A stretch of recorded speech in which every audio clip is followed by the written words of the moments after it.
A modern fighter is a combination of beauty and power, speed and maneuverability. Its flight fascinates audience in any air show and makes potential enemies mute.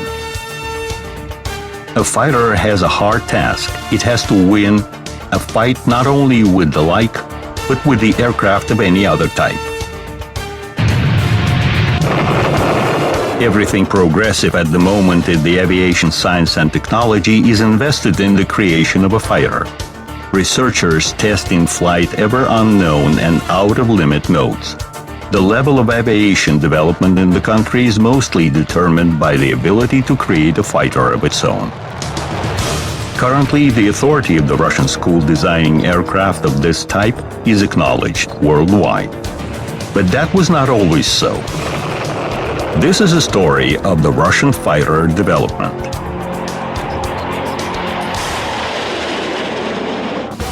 Fighters.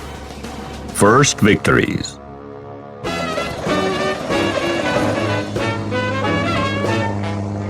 The very first aircraft had no specialization and therefore no qualification. People tried to put different constructions into the air, some of which had rather an exotic look. Making cuts and tries, pilots were mastering methods of piloting, while designers were trying to find the most applicable aircraft pattern. In other words, people were learning to fly.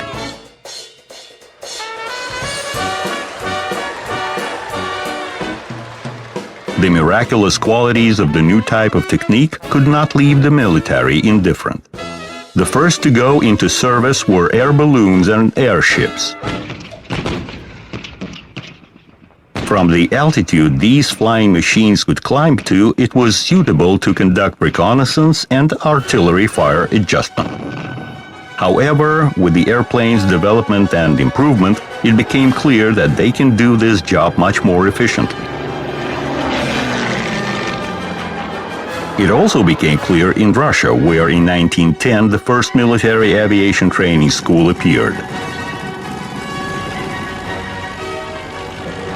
Pilots trained in France became instructors.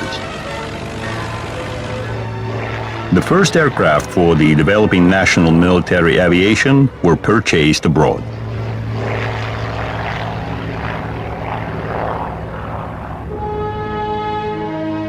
Attempts were made to build such flying machines in Russia as well. From 1910 to 1913, there were even several contests of military airplanes organized. But in spite of all the efforts, Russian enthusiasts failed to create a flying machine which could compete with the foreign ones.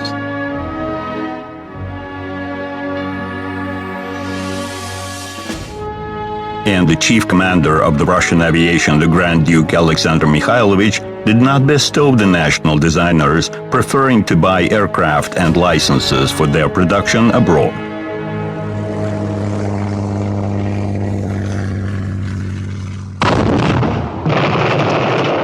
The First World War started in August 1914. Entente, the Triple Alliance of France, England, and Russia, countered Germany and its allies. By the start of combat actions, the national aircraft stock amounted to slightly over 260 machines. Most of them had no arms. Machine guns were mounted on just several reconnaissance planes. At that time in Russia, the only standard weapon of the crew was the Mauser pistol, and the first air fights were ending up with hand weapon shooting, rattling maneuvers, and banal fists shaking.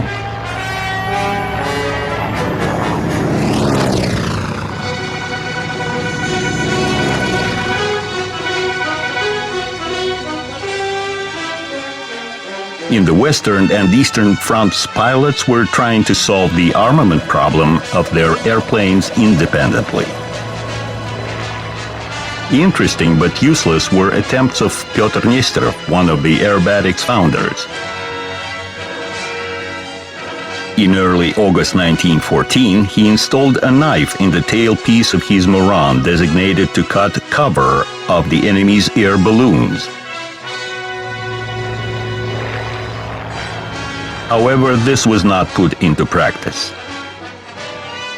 Nesterov's second invention was a long wire with a load, which he hoped to put over the propeller of the enemy's airplane.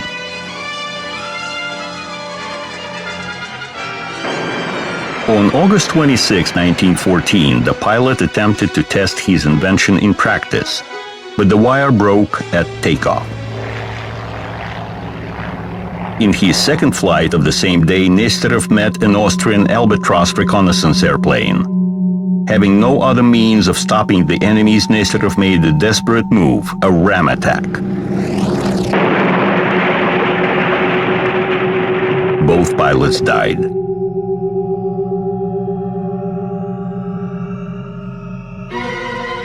Soon, another Russian pilot, Lieutenant Alexander Kozakov, repeated the legendary deed. He managed not only to put the enemy's Albatross down in a ram attack, but to land his damaged airplane successfully.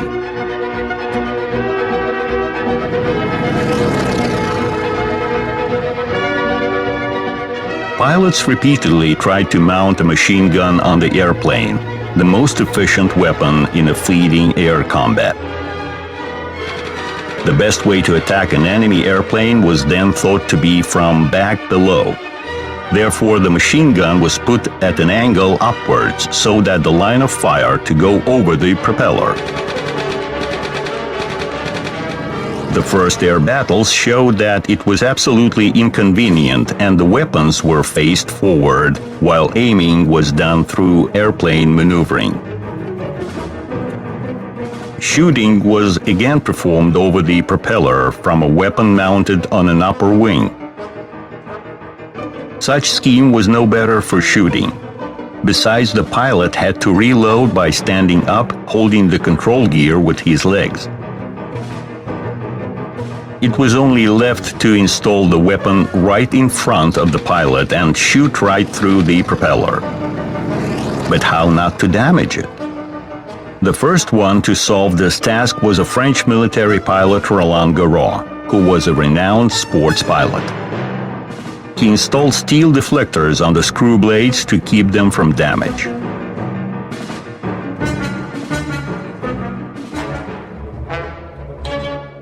In spring 1915, Garros won several air fights on a Morane-Saulnier airplane equipped with a machine gun shooting through the propeller. Soon the secret of his Morane became known to the enemies. But Germans did not copy the French invention, considering it to be non-efficient. They started to develop a shooting-through propeller device of their own. A German engineer, Schneider, invented a firing synchronizer, which was delaying a shot the moment propeller blade passes the line of fire.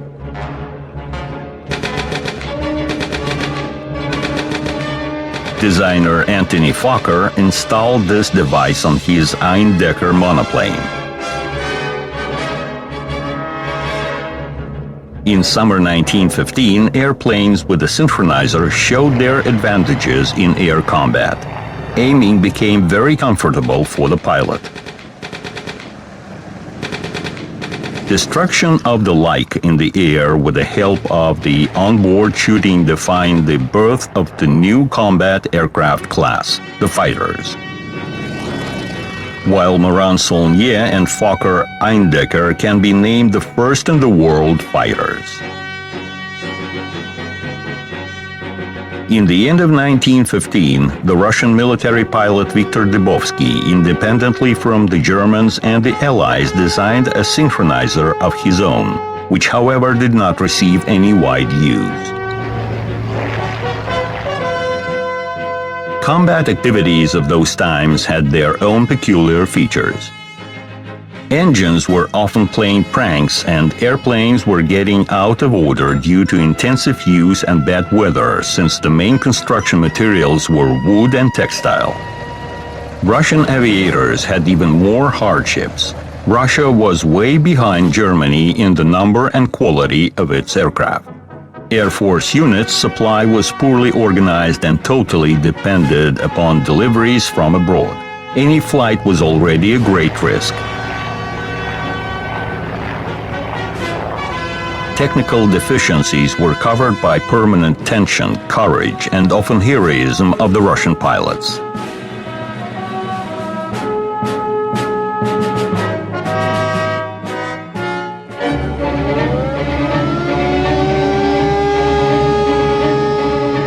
Meanwhile, in the Western Front, monoplanes gave way to more maneuverable biplanes such as the French Nieuport Bébé or Baby and its successor Nieuport 17, the German Albatros D, and the English Pup, Camel, and Snipe of the Sopwith Company.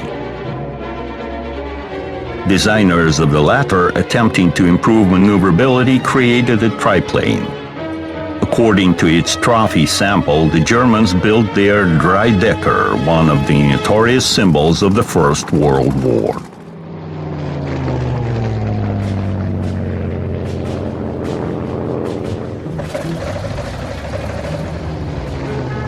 In Russia, foreign machines made the basis of the aircraft stock. Numerous attempts were made to build our own aircraft, and the fighter in particular.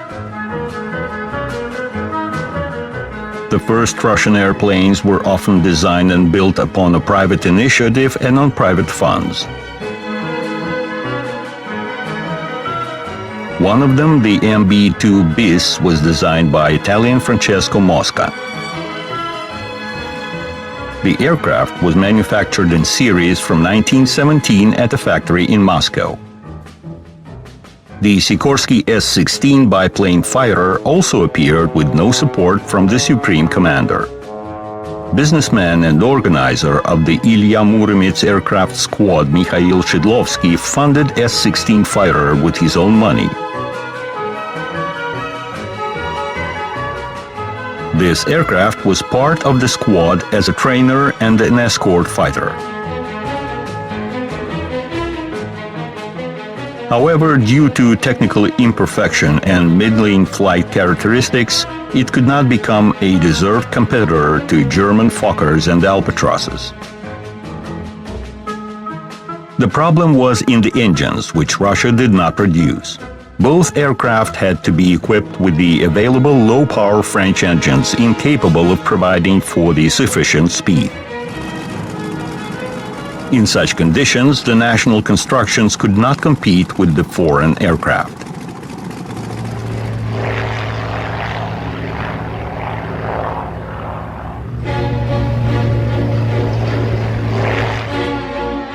The struggle for the air superiority in the Russian front became especially acute in spring 1916. In this connection, the fighter aviation gained a special status and became independent. Fighter units were formed, although they were staffed with the normally outdated Nieuport 10 and Spad A2.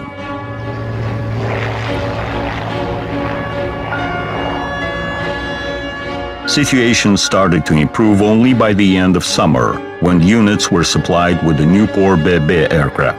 They were equipped with the upper wing-based non-synchronized machine guns. But with all the inefficiency of such weapons allocation, the Russian pilots succeeded in winning air battles. One of the first to open his winning account was commander of the 2nd Fighter Air Unit, Captain Yevgraf Krutin, bringing down a German reconnaissance aircraft. Creation of the fighter aircraft group started in the end of summer 1916, each comprising several air units. New formations proved to be more efficient and influenced the air situation at important sections of the front. Air battles' intensity grew up significantly.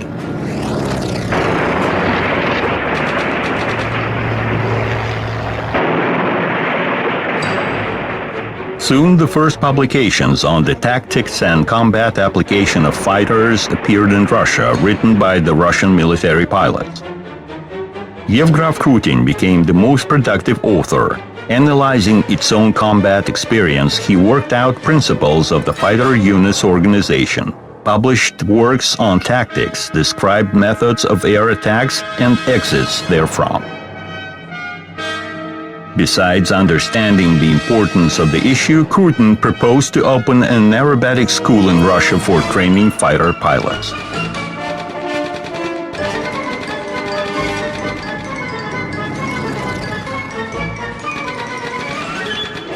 In the years of war, Russia showed the world a lot of examples of courage and high spirit.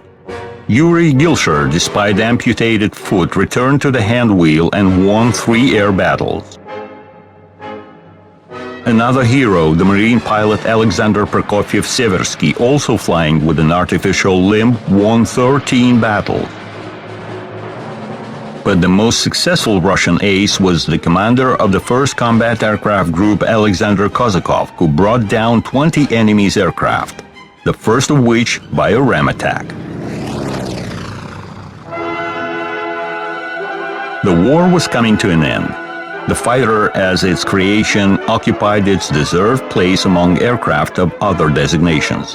The best fighters of the First World War may be named the French Spad-13, the English SC-5, and the German Fokker D-7. They all appeared in 1917 and each was produced in a series of several thousands of copies.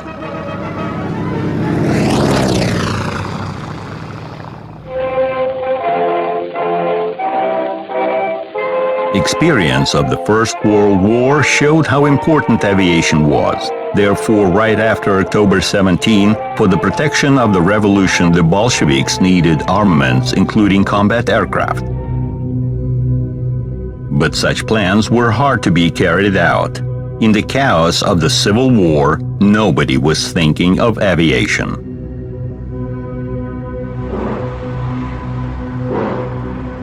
Only after the end of it, the young Soviet Republic announced development of the Air Force as one of its main tasks.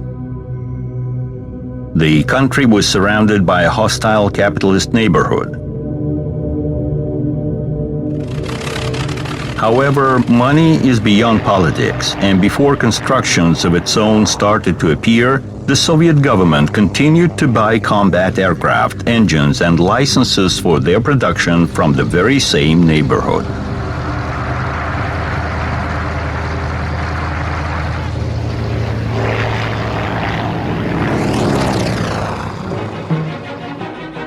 The first Soviet fighters were designed under the guidance of Nikolai Polikarpov and Dmitry Grigorovich.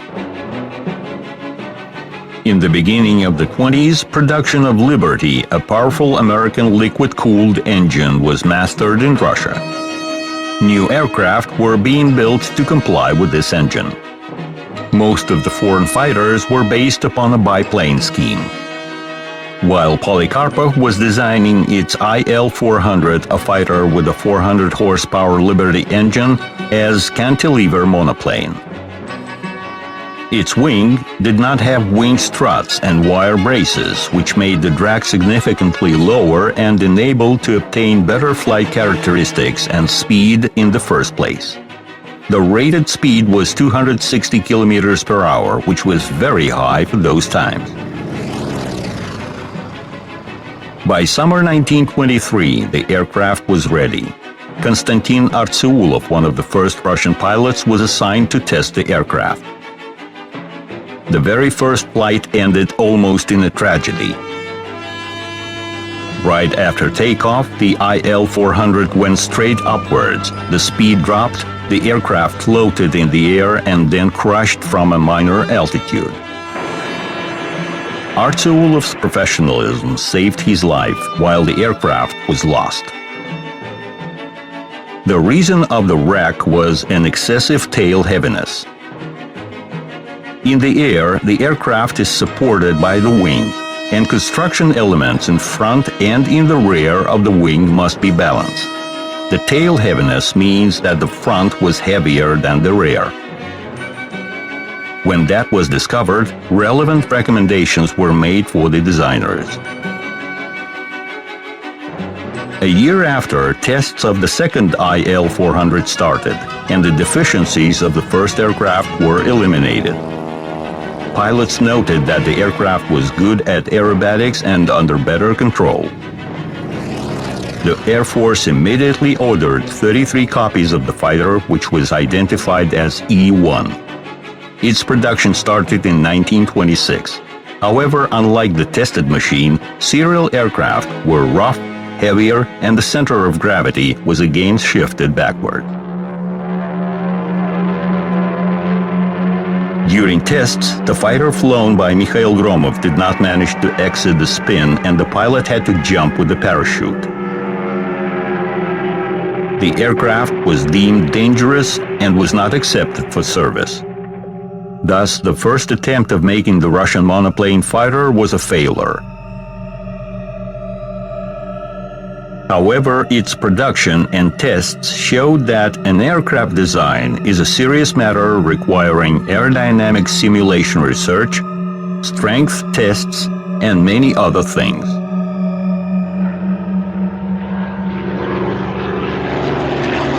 From the very beginning of the fighter's history, attempts were made to use the monoplane scheme, which promised to be more advantageous than the biplane scheme. That's how it was in the beginning of the First World War and with the Polikarpov's IL-400. Those attempts could not be called successful. The technical level will progress only by mid-30s. That's when monoplanes started to dominate in the fighter aviation.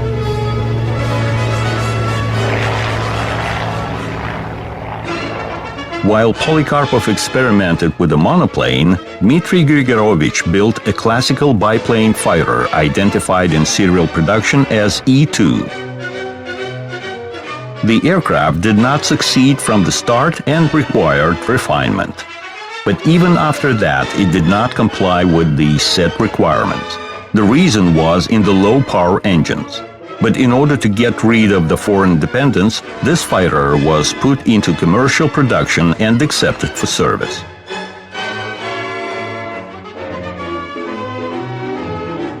The next in row to be accepted for service were E-3 and E-4 fighters.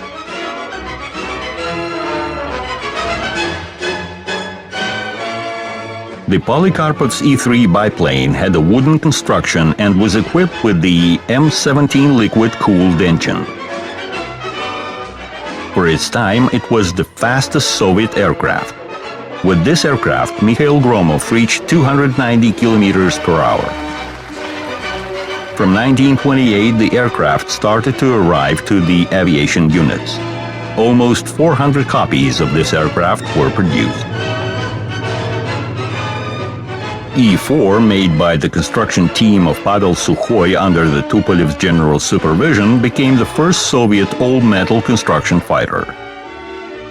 It had M22 air-cooled engine. It was also used in such an exotic project as the wing aircraft. Two E-4s were put on a TB-1 heavy bomber's wing and could detach in the air to perform independent flight.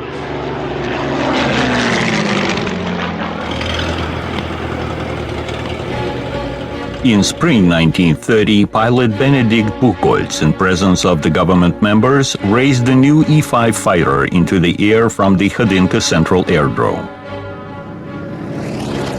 The rudder was decorated with letters VT, deciphered as internal prison. The reason was that designers Polikarpov and Grigorovich, as alien social elements, by that time found themselves in prison, where they in fact designed the E-5. This was one of the first NKVD attempts to set control over aircraft designers with the help of repressions, which later became massive.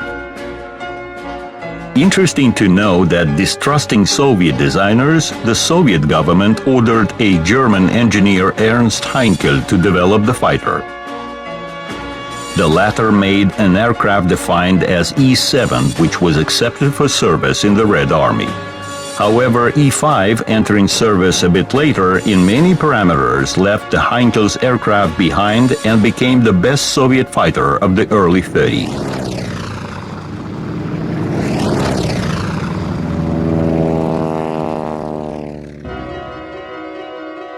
A dilemma emerged in the early 20s. Which fighters are better, the monoplanes or biplane? Up to the Second World War, the fighter's evolution went in both directions. And while in the 20s monoplanes could hardly compete with the biplanes, from the early 30s, with the appearance of perspective machines, the monoplane scheme started to dominate. High speed of those aircraft was particularly achieved at the expense of maneuverability. Therefore, a classification was adopted in the Soviet Union according to which traditional biplane fighters were called maneuverable, while the new monoplanes were called fast speed.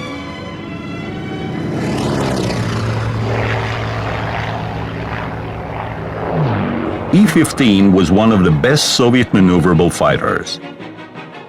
It was created under the guidance of Nikolai Polikarpov. Its scheme and construction represented a refurbishment of the E-5 biplane. However, the upper wing of E-15 was made in a seagull type. Thus, the drag was reduced and the forward and upward visibility was significantly improved, which was very important for combat conditions. Installation of a new 700 horsepower engine became a significant improvement of the E-15 flight characteristics. The aircraft was armed with 2 synchronized machine guns. Flight tests of the aircraft's trial copy were completed in the end of 1933. On November 21, 1935, flying a lightweight version of this aircraft, Vladimir Kokinaki established a world record, reaching an altitude of 14,575 meters.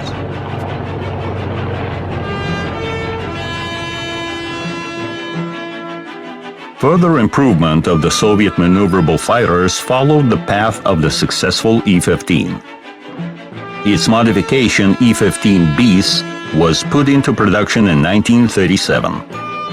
The upper wing seagull was straightened up, construction reinforced, and instead of 2, there were now 4 machine guns.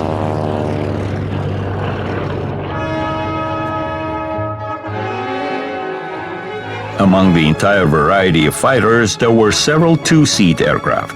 The firing abilities of the aircraft were thought to be increased at the appearance of the second crew member, the marksman. But this benefit was gained at the expense of the weight increase and reduction of flight showings. Attempts to make a 2-seat fighter in the USSR were unsuccessful until a certain moment. Only in 1935, designers Kochirigin and Yatsenko managed to design a more or less good aircraft of this type. It was named DE-6, and the main reason for its success was the perfect aerodynamic. As to speed, DE-6 was beyond even the 1-seat E-15. However, in future, 2-seat fighters did not receive as much distribution as the 1-seat aircraft.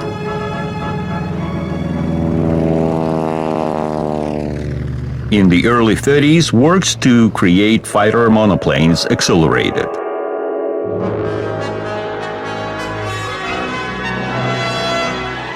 Under the leadership of Grigorovich, Tupolev, and Polikarpov, 3 types of fast-speed fighters were developed: E-14, E-16, and EP-1.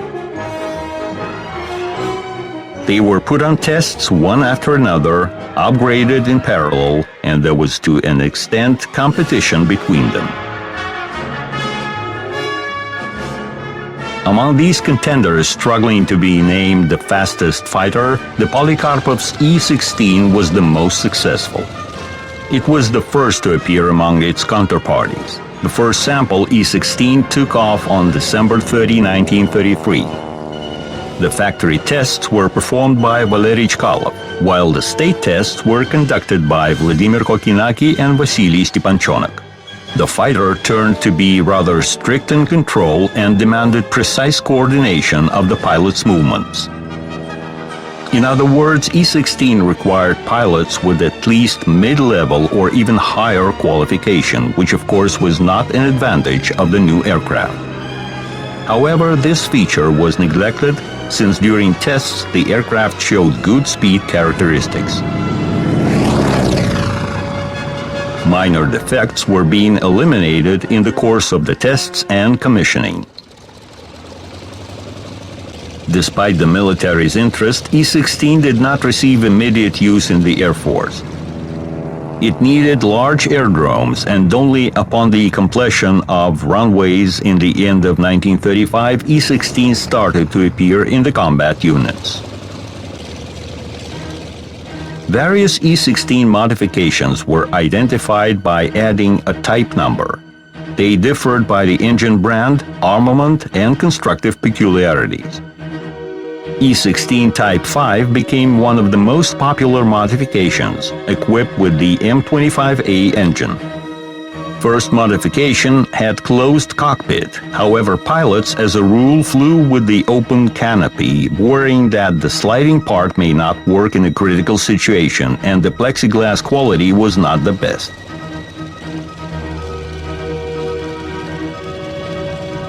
Later on, production of open cockpit aircraft started. This increased the drag and reduced the speed, however flying characteristics still remained very high. E-16 was armed with 2 Shkas machine guns. This weapon had an outstanding for those times firing rate, 1,800 rounds per minute.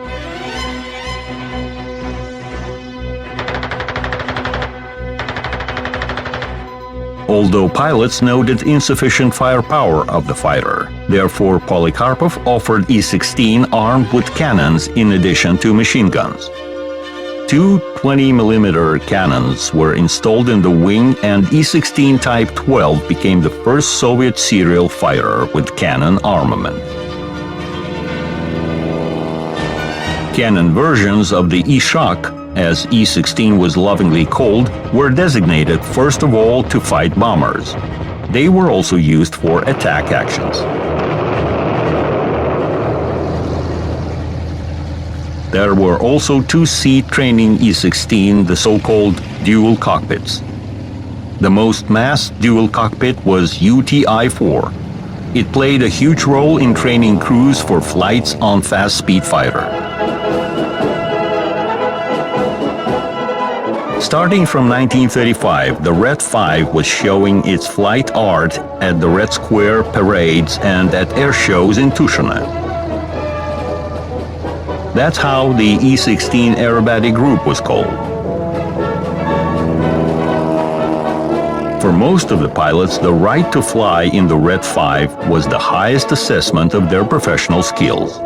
The group aerobatics on those aircraft could be performed only by first-class pilots.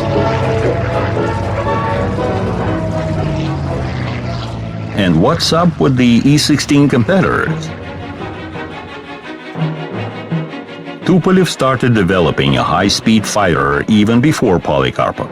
Andrei Tupolev, by that time already a venerable designer, could allow himself to make a new all-metal aircraft.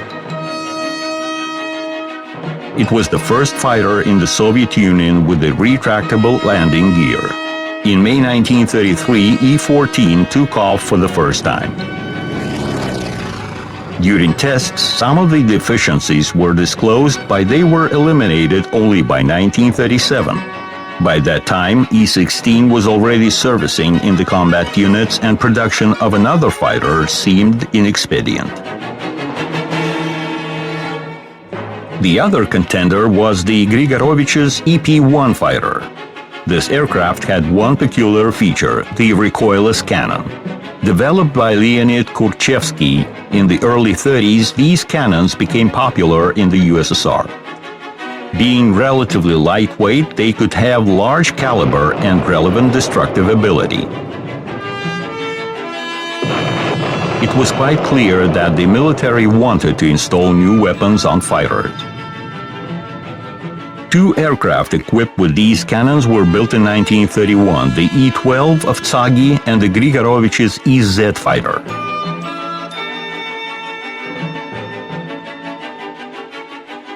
Both aircraft were experimental.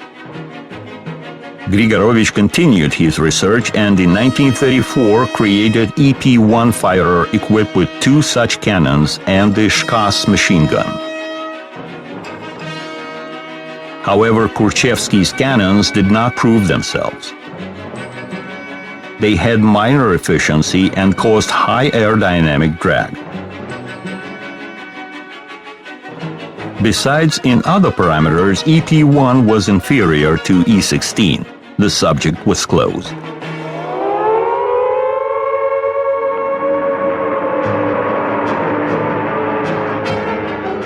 In the second half of the 30s, the Soviet Union took active participation in a number of minor wars, getting a chance to test in battles both maneuverable and fast-speed fighters.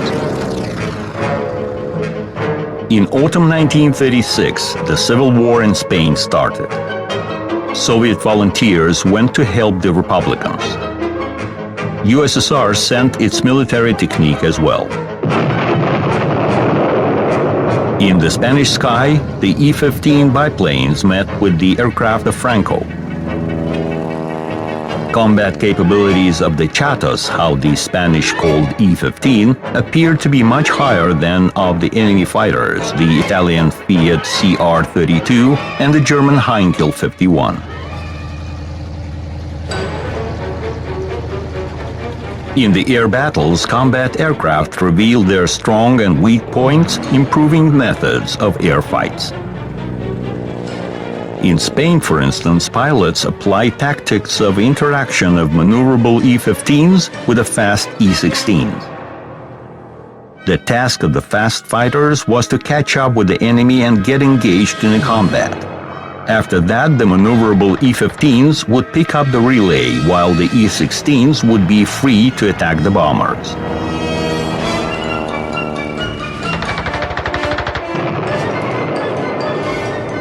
E-16 appeared in Spain in 1937.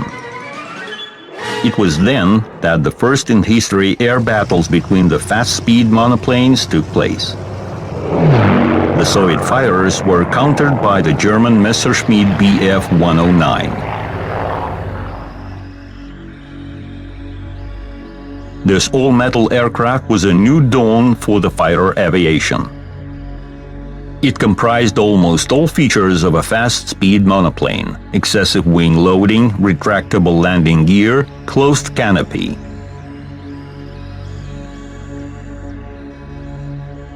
Unlike E-16, Bf-109 had a liquid cooling engine. Such engine has smaller gross section, providing the fighter to have a more streamlined form. Combat actions showed that in terms of speed, the first version of Messerschmitt did not have any advantages over E-16 and was inferior in climb rate and armament. In terms of combat efficiency, both aircraft were very close to each other, and success often depended on the pilot's skills and combat tactics. Installation of a new 1,000 horsepower engine on the new version of Messerschmitt provided for the blunt improvement of all its flight characteristics. The speed of the modernized Bf-109E increased to 550 kilometers per hour. But those aircraft almost did not have to fight in Spain.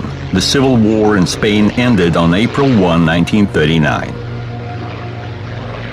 At that time, Bf-109E was standing alone as to its combat qualities.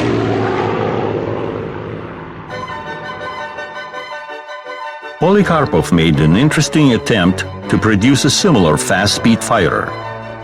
The aircraft was identified as E-17. One revolutionary point differed it from the German aircraft. A Schwa cannon was installed in the V of the M100 engine, which barrel went through the hollow propeller gearbox shaft. Such armament allocation had important advantages and was first time used on a Soviet fighter. The central cannon did not need any synchronizer, and its firing rate was higher. E-17 went on tests in 1935. Due to a number of difficulties, they dragged on, and in 1939 the People's Commissariat of Aviation Industry considered the aircraft as morally outdated. While trying to find a way of reducing the drag, there emerged an idea of removing the air cooler from the airstream. Such projects were considered by various design bureaus. The Ilyushin Design Bureau created E-21 fighter.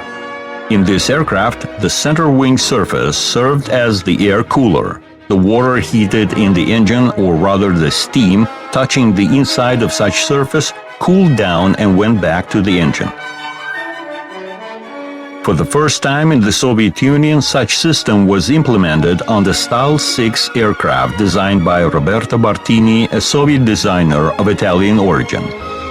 In 1933, this experimental aircraft reached a phenomenal speed of 420 kilometers per hour. However, very soon it became clear that the steam cooling system, due to its vulnerability, was not suitable for a combat aircraft. Thus, the Ilyushin E-21 subject did not find any continuation.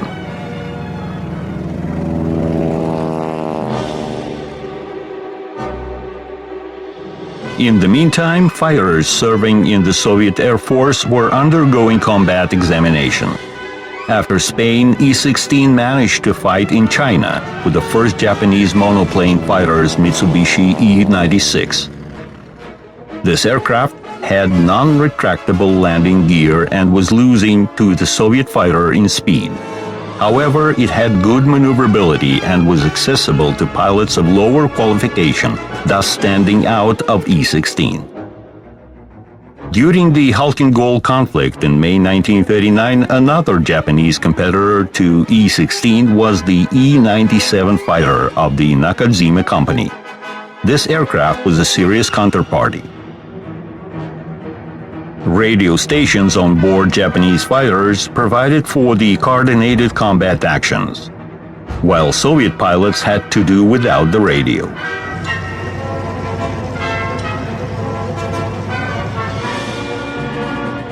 E-15 BIS biplanes took part in the Khalkhin-Gol as well. By that time, combat capabilities of the BIS became insufficient to fight Japanese monoplane fighters. Moreover, the BIS could not catch up with most of the new types of bombers. That seemed to be the end. The slow biplanes were supposed to go. But no. There, at Khalkhin-Gol, another Soviet biplane showed the best of its qualities. In 1937, when E-15 BIS was just put into serial production, the Polikarpov Design Bureau already developed a new version of maneuverable fighter defined as E-153. The idea was simple: to achieve the highest speed increase by means of aerodynamics, preserving high maneuverability at the same time. In order to reduce aerodynamic drag, designers returned to the Seagull scheme. But the most important thing was that the fighter was equipped with retractable landing gear. In 1938, one of the first Seagulls, as this fighter was called, reached the speed of 425 kilometers per hour. This was only 20 kilometers per hour less than of the fast-speed E-16 monoplane with the same engine. Soon, E-153 was equipped with a more powerful and altitude engine with a variable pitch propeller. This allowed to improve the rate of climb, reduce the takeoff run, and increase the ceiling. The aircraft was armed with 4 Shkas machine guns. Half a year after its serial commission, the Seagull was fire-seasoned in the sky of Mongolia, where it proved its right to stay.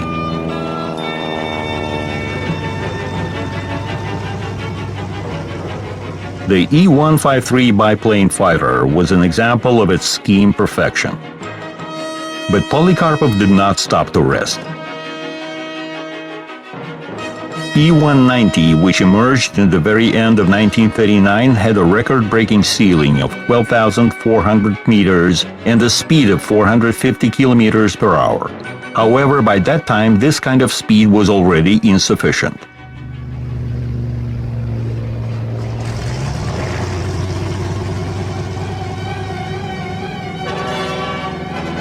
USSR's experience of local wars and conflicts allowed to identify further steps in the aviation development and fighters in particular. After Spain, for example, armored back seats were introduced to protect the pilot from beneath and from the back.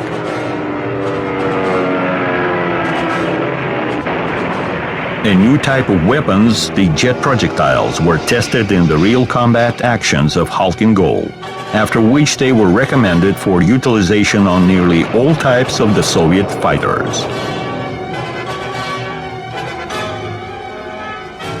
The new and more powerful engines were supposed to make the basis for the fighters' further improvement.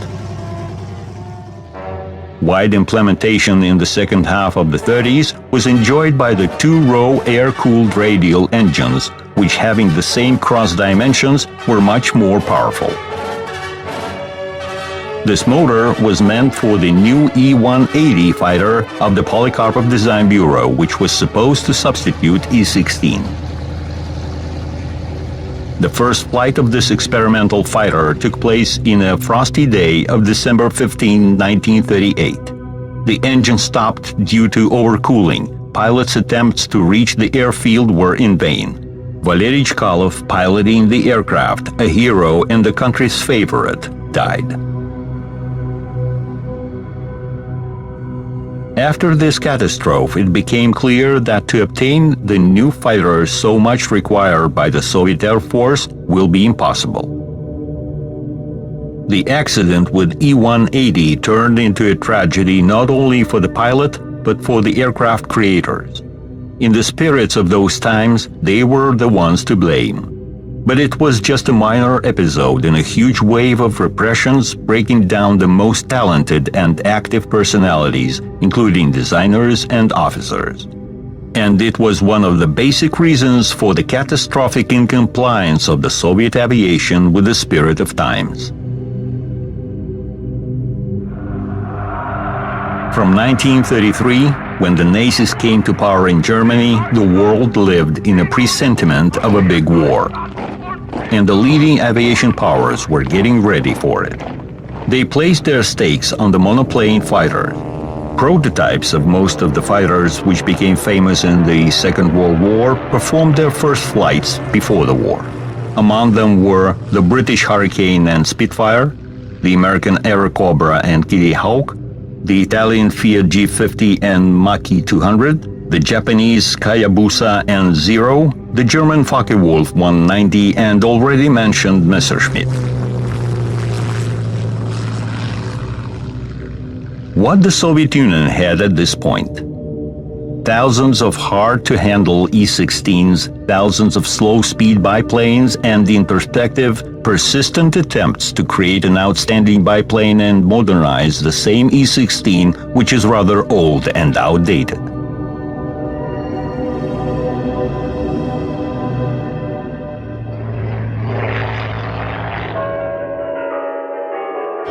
In spring 1939, Stalin decided to get a personal sense of the new aircraft development and summoned a huge conference in Kremlin inviting designers and captains of the aviation industry as well as representatives of the piloting and commanding personnel of the Air Force.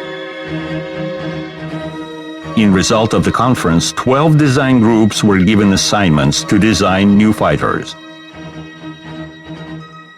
In essence, it was a tender in which many of the Soviet aircraft designers took part.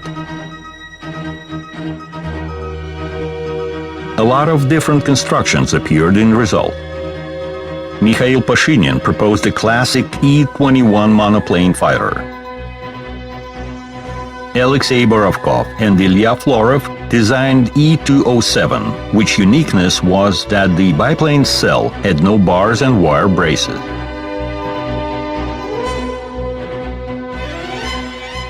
Design Bureau of Alexander Moskalev developed a San-13 aircraft, which engines were installed in a tandem in front and in the back of the cabin.